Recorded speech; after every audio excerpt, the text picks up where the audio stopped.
Larry, the public 14% think higher taxes help the economy. 60% think they hurt the economy. Now let's go to the second chart on tax cuts, if I'm not mistaken. Tax cuts. 55% say tax cuts help the economy. 19% say tax cuts hurt the economy. Those numbers suggest Democrats are in a heap of trouble come November because, Quentin, they're like you. They talk about raising taxes to balance the budget, only they want to spend even more, and the public doesn't believe it for a minute, Quentin. Not Larry, for one nanosecond. Larry, the public also hates Stairmasters and loves Twinkies, but you know they got to put them down sometime and use the Stairmaster. Let's have a little straight talk. I think pandering about perpetual tax cuts has gotten us into a little bit of trouble over the last few years. There's the public's numbers. That's what the public believes. These are not overeducated, latte-sipping investment analysts and even the most brilliant journalistic reporters. These are public. These are ordinary folks voting tonight in West Virginia. They friggin' hate taxes. They hate taxes. This is the Democrats' Achilles heel. You know, Larry, you are an elite. I am an elite. Elites are educated people, high-achieving people. What the heck's wrong with this elites? What is this populist thing all the time you have to get into? Spare me this NPR latte-slipping cliche. I'm just looking at the Rasmussen polls. Let us move on. We are getting nowhere on this particular subject. I want to look at the import price index. Just let's put the import. This was a real bad number. I call this the cheap dollar import price index. I call this the U.S. peso import prices. All in, Vince Farrell. All in. 15.4% 12-month change. Now check this out. Take out fuels. Take out energy. Take out all that stuff. Check this out. Still up 5.8%, almost 6%. If that doesn't foreshadow a faster CPI, I don't know what does. Janet Yellen says today inflation is peaking from the San Francisco Fed. What is she talking about? This is why we must strengthen the dollar. This, when I saw this number today, Larry, I thought, oh, let me get fuel out of this thing. Right. Because the fuel prices are up 57%, imported fuel prices versus last year. And I actually came up with 6.2%. Your 5.8, I'm sure, is right. But 6% non-petroleum inflationary pressures on our imports, which we seem to be addicted to. And that just screams what you need to do is stabilize and then strengthen the dollar.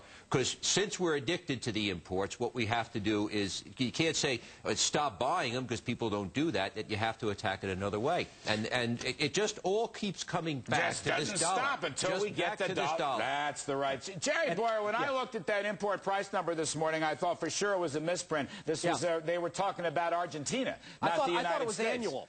Increasingly, when I'm looking at the monthly inflation, I think, oh, this must be the annual number. No, this is the monthly inflation. Well, but look, this comes back to the point. The first presidential candidate who gets to a strong dollar is going to win this election. Yeah, and Larry, there's something you pointed out on the show that, you know, we used to be that 10% of GDP was trade, and now a third of GDP is trade. So in a world where a third of our GDP is trade, a weak dollar hits us harder than it ever did before. Instead of inflation sort of working its way through the system, it's bam, right away. In a third of the economy, a weak dollar is felt as higher prices immediately. And so we cannot afford this. And Quentin Hardy out there in the left coast, Janet Yellen. She's the president of the left coast Fed. She's on the tape today saying inflation is peaking. What is she talking about, Quentin? I know she's a close personal friend of yours. What is she talking about? I thought I smelled pot when I was walking downtown today. I don't see it. I mean, even you don't believe inflation is peaking, do you? Heck no, and I don't know why you take fuel prices out of the inflation number. I don't want to. Americans are lining up to them every month. Yes, I know it smooths things out month to month, but if it's there month to month, you got to think about it. No, I'm just saying that, you know, however you slice and dice it, it's a terrible number, and I can't imagine. See, Ben Bernanke was his usual gloomy self today. We'll get to that later. But when you see Yellen, and who's a very smart economist and has a lot of senior jobs in the Clinton administration, when she says that, that's another reason to suspect the value of the dollar. It suggests the Fed is not worried about inflation, despite this Argentine 16% rise in the import price index today. Let's tweak that a little bit, Larry. Maybe the Fed is a little less worried about inflation than they are about the health of the financial system. You got Bernanke today saying, looks like we're over the worst of it. Well, maybe they don't really think so, because, you know, AMBAC and another bond rating agency got kind of knocked out today, didn't they? But the credit spreads are coming in beautifully. Before we take a quick break, let's look at these credit spreads. Let's put a couple of credit spreads up here, some risk spreads. I think we got a swap spread, or we got the LIBOR spread, or we got the corporate junk bond spread. Every single one of these things is coming in. There's the junk spread. Look at that thing dropping, Vince Farrell. That's the health of the corporate sector. I think we got some swap spreads that are going to show the same thing. In fact, look, the LIBOR spread has come down. Here's the one that I really like, Larry, the LIBOR, because that we always use that as a symbol of fear in the economy. It's the difference between the rates here and there for borrowing in U.S. dollars. Last December, that TED spread, that's called, got Treasury euro dollar. That got to 210 basis points. The 10-year average is 47 basis points. I think your number, dear, was just 85 or 86.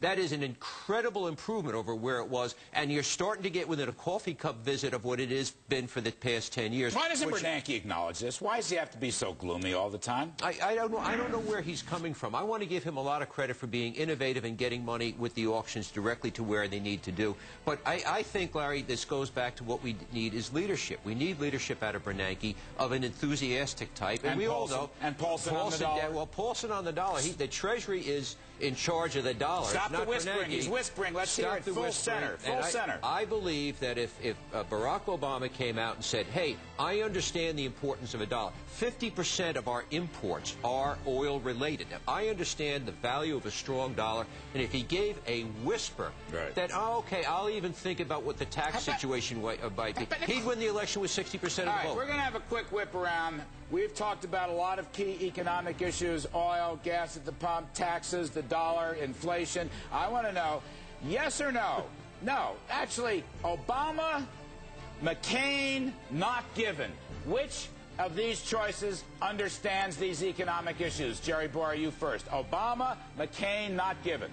I don't think anyone understands these economic issues. All right, not given. Not given. Quentin Hardy, which of the three? Obama, McCain, or not given? That's a hot one. I'm going to go with Obama because he's saying the least. That means he's not pandering. You mean he's saying nothing? Vince Farrell, Obama, McCain, he's not pandering. Not pandering. They have no clue. Not given. None of them. They just don't. I don't understand how they could have lived as long as they have and still not have a clue about this stuff. Larry, which is the choice? Obama, McCain, or not given? McCain's got to rise on taxes, but neither of them understand energy or the dollar, so therefore I go to not given. Our panel has much